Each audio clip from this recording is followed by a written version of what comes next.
Hi everyone, welcome back to my channel. Yes, today's Thursday and we all know what Thursday is. Critical Drinker. Give him a follow if you haven't given him a follow already. But let's start with greetings. Come on, hello. My name is Daniel. I'm your host, your guy in the chair. He said it! And today, yes, it's finally over. The Rings of Power Season 2. Like, where did the budget go? But either way, let's get ready to hear the post-mortem of Gregor's thoughts on Season 2. So, enjoy. So enjoy. It's done.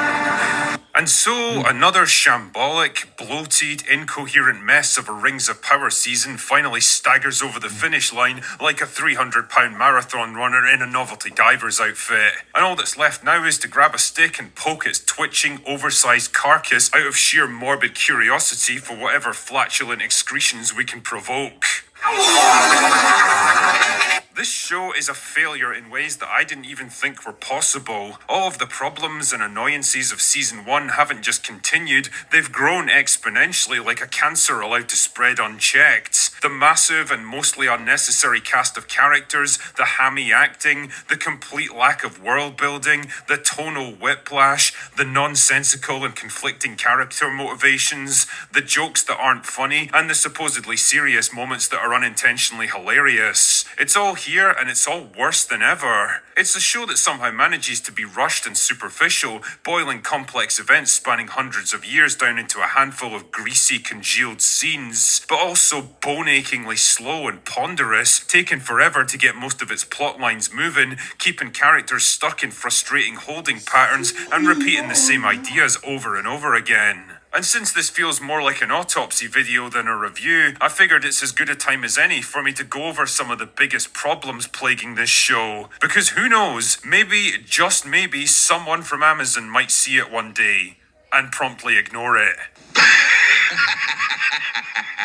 Problem the first. Too many characters. This, by far, is the show's biggest fundamental problem because it spawns so many other problems that ripple through the rest of the narrative. See, not only is balancing a large cast of characters spread over multiple locations in such a way that the audience never loses sight of where everyone is and what they're doing difficult enough even for skilled writers with strong source material to draw from, of which Rings of Power has neither, but the problem's compounded in this case because the writers have brought in a whole bunch of extra characters that either didn't exist in Tolkien's story, or are doing things and going to places where they were never supposed to be. Like Dangalf and those stupid fucking hobbits who spend literally the entire season walking around and doing absolutely nothing of substance. The actual character of Gandalf shouldn't even be in Middle-earth for like 1,000 years yet, and the writers know this, so they know they can't have him interact directly with the main storyline, which leaves him stuck in a random corner of the world map, spending an entire season looking for his staff and trying to decide on a name for himself.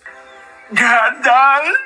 It's pointless, boring, time-wasting stuff that absolutely kills the already terrible pacing, and it's done purely because the writers wanted another iconic character that people would recognise. Along with Dangalf comes the two hobbits, which again have no meaningful place in the story and exist purely because the writers remember Sam and Frodo from the movies. The thing is, Sam and Frodo had an actual quest to follow. Their mission was of vital importance to the story. They weren't just wandering aimlessly across Middle-earth because they had nothing better to do. These characters should absolutely never have been in this show. Their presence is compounded by terrible performances from two actresses who can't seem to believe that they're even there, and every single time they show up, I have to grit my teeth like Tatiana and pray it'll be over soon. Which it usually is in Tatiana's case.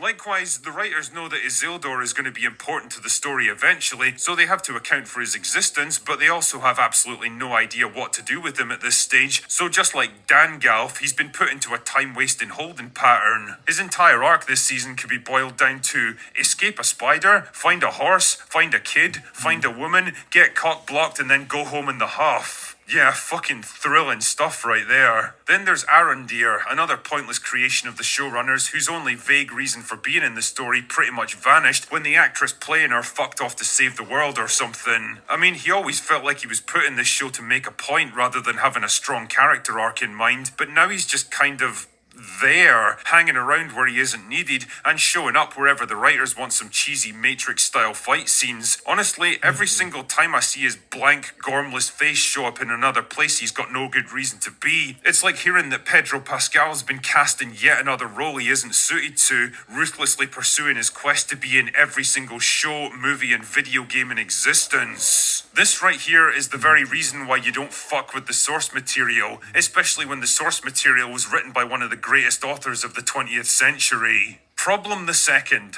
the worlds. Much like the first season, the actual dimensions and layout of Middle-earth are still a complete fucking mystery, because characters and even entire armies can apparently fast travel from one location to another hundreds of miles away in the space of a single episode. The result is that even for someone like me with a half-decent grasp of the geography of actual Middle-earth, the timeline of events here is completely nonsensical and confusing. At one point, an orc army numbering in the tens of thousands, complete with supplies, siege engines, and all the associated equipment they'd need, is somehow able to travel from Mordor to Eregion, a journey of almost 1,000 miles with an entire mountain range in between, in the space of like 2 episodes, without being spotted or tracked by anyone. Fuck. And the show makes absolutely no effort to account for any of this. A fantasy story lives or dies by the believability of its world, and despite having perhaps the most richly described fictional world in all of literature, Rings of Power still manages to fuck it up because it refuses to adhere to its own rules. And if it doesn't care about crafting a believable story, then why should the audience? Problem the third. Everyone is a complete idiot. Characters in Rings of Power range from childishly gullible and foolish to making insane leaps of logical deduction that exist purely to move the plot forwards. The elves, supposedly the wisest and most intelligent beings in Middle-earth, are easily duped into making the Rings of Power by a guy who conveniently shows up out of nowhere claiming he wants to help, and immediately takes command of the entire city without a single objection. Like, nobody thinks that he might have ulterior motives for doing all this? Nobody?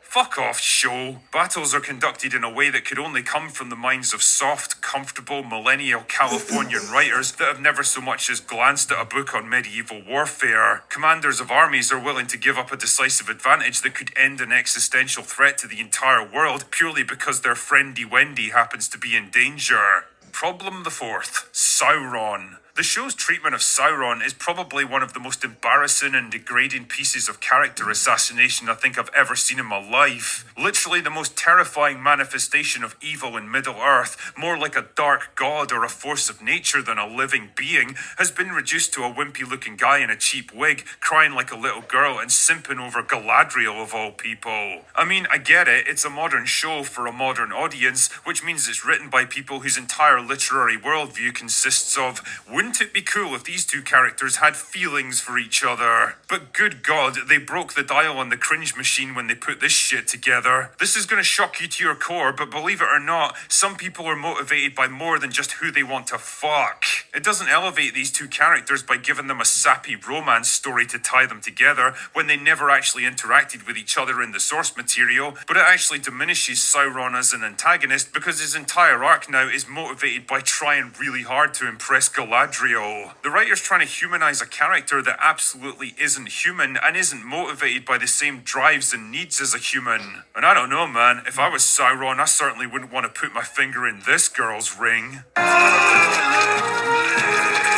Problem the fifth. Moral retardation. Just like so much of the shitty, nihilistic, postmodernist sludge manifesting as entertainment today, there's a pervasive and laughably ham-fisted attempt to rewrite the nature of good versus evil in Rings of Power by reframing villains like Sauron, Adar, and even the orcs as conflicted and morally grey beings with valid reasons for doing what they do. The orcs aren't violent and destructive beings of pure rage and hatred who exist only to fight and kill. Now they're misunderstood victims who who just want to find a home and raise their families in peace. And it's only those nasty men and elves who keep persecuting them, you see. It's so laughable and ridiculous that I have to keep reminding myself that yes, this is real. This was actually put into a mainstream show by writers who probably thought they were making some deep philosophical point about good versus evil. That would make for interesting stuff in an episode of Star Trek The Next Generation, but it absolutely does not work in a fantasy setting like this, especially one where the nature of the orcs has already been very well established by the author. And it all flows from the same lack of creativity and imagination that sees parallels for modern society and people in absolutely everything, where none was ever supposed to exist. The orcs are not supposed to be a metaphor for some racial or cultural group in the modern world, so they don't have to be given the let's see things from their point of view treatment. If good and evil don't really exist in this show, then why the fuck should I root for the supposed good guys when they're no better than the villains? All of these various problems collectively add up to a show that just refuses to learn from its mistakes, that's so set on its course that even losing half its audience isn't enough to change direction, and that's likely to go down as the most expensive flop in entertainment history. And what's particularly interesting is the reaction to it now, or lack thereof. The first season of Rings of Power stirred up a firestorm of controversy and backlash from Tolkien fans who were rightly disgusted by such a bastardization of their worlds. But there's been this kind of quiet resignation that's settled on this season,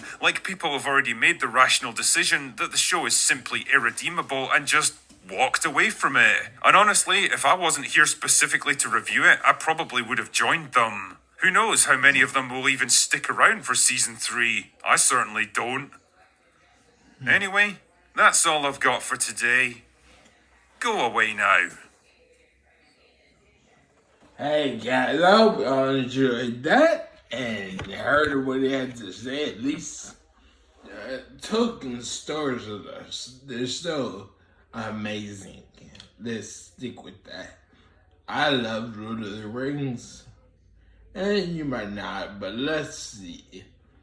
It could be worse, could be nobody to see the Acolyte. More on that tomorrow. I got a video in store for it. But hey, I hope y'all heard it and want to see more. You like, comment, share, subscribe, and come back for this. But I hope you had an awesome night and the rest of your day as well. And I'll catch you in the next video. Bye.